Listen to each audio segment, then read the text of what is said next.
ជីវិតអណ្ដែតដោយក្បូននៅកណ្ដាលជលសាមិនហ៊ានជួបអូនទេ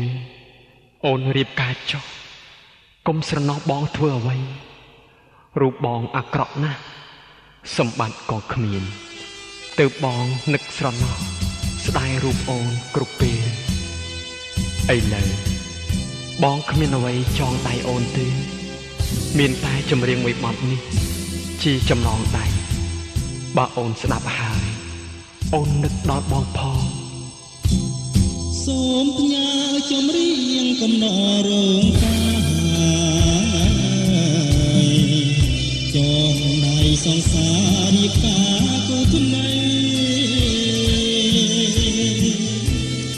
រំលឹករឿងចាស់បងហើយនឹងស្រីកាលហើយប្រណីនឹកឃើញបង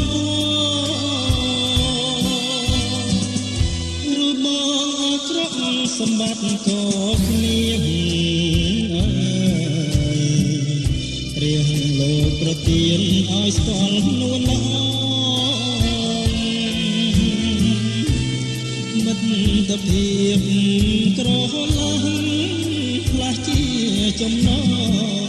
ចងចិត្តអូនបងក្នុងចំណងស្នេហ៍មិនមែនអូនទេអ្នកមានកំហុសរូបបងជាប្រុសគួរខុសផងដែរខុសនឹងកូនឡោចេះកុំព្រេងខ្មាលងព្រាត់ទៅប្រាបងនឹកស្ដាយស្នួន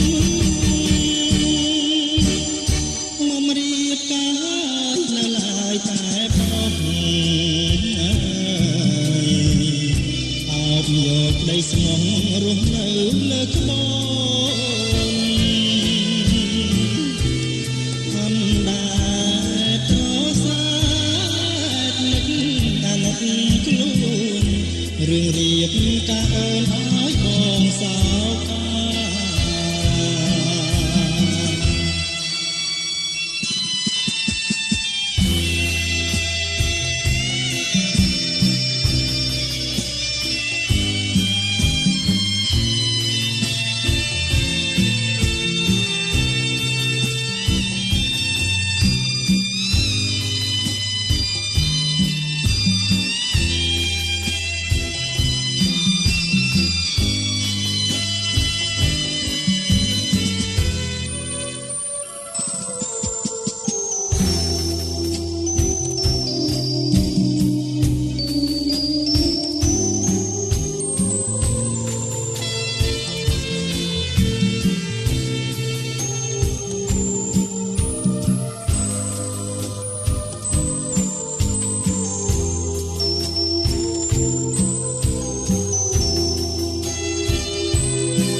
មិនមែនអូនទេ